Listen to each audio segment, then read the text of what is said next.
Hello guys, നമുക്കിന്നൊരു easy tomato കറി ഉണ്ടാക്കിയാലോ? അതായത് നമ്മുടെ തക്കാളിക്കറി. അപ്പം വളരെ ഈസി ആയിട്ട് നമുക്ക് എങ്ങനെ തക്കാളിക്കറി ഉണ്ടാക്കാമെന്ന് കാണാവേ. അപ്പം ആദ്യം തക്കാളിക്കറിക്ക് വേണ്ട തക്കാളി, സവാള, പിന്നെ ഒരു പച്ചമുളകും കൂടി എടുത്ത് വെക്കുക. എന്നിട്ട് നല്ലതുപോലെ അതെല്ലാം കഴുകിയതിന് ശേഷം നമ്മുടെ ഇഷ്ടത്തിന് ഇഷ്ടം എങ്ങനെയാണെന്ന് വെച്ചാൽ നിങ്ങൾക്ക് പീസ് കട്ട് ചെയ്തെടുക്കാം. ഞാൻ കുറച്ച് ചെറിയ ചെറിയ പീസായിട്ടാണ് കേട്ടോ തക്കാളിയൊക്കെ അരിഞ്ഞെടുക്കാറ്. ചിലവർ കുറച്ചും കൂടി നല്ല വലുപ്പത്തിന് അരിഞ്ഞെടുക്കുമെന്ന് തോന്നുന്നു. ഞാൻ ചെറിയ ചെറിയ പീസായിട്ടാണ് അരിഞ്ഞെടുക്കുന്നത്. പിന്നെ സവാളയും തൊലിച്ച് അതും സ്ലൈസാക്കി വെച്ച്, പിന്നെ ഒരു പച്ചമുളക് അതിൻ്റെ പകുതിയെ ഞാൻ എടുത്തിട്ടുള്ളൂ. എനിക്കങ്ങനെ വലിയ എരിവ് ഇഷ്ടമല്ല. അപ്പോൾ കുറച്ച് എടുത്ത പച്ചമുളകും നല്ലപോലെ ഒന്ന് അരിഞ്ഞ് വെച്ചു. പിന്നെ നമ്മളെ ചട്ടി വെക്കുക, അടുപ്പ് കത്തിക്കണം.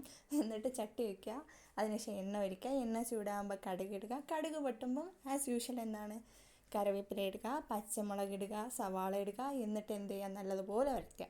ഇത് നല്ലപോലെ വയന്ന് വരാൻ വേണ്ടിയിട്ട് വേണമെങ്കിൽ നിങ്ങൾക്ക് ഒത്തിരി ഉപ്പും കൂടി ചേർക്കാം. ഞാൻ ഉപ്പിട്ടില്ല. ഞാൻ നല്ലപോലെ ഒന്ന് വഴറ്റിയതിന് ശേഷം തക്കാളി ഇട്ട് കൊടുത്തു.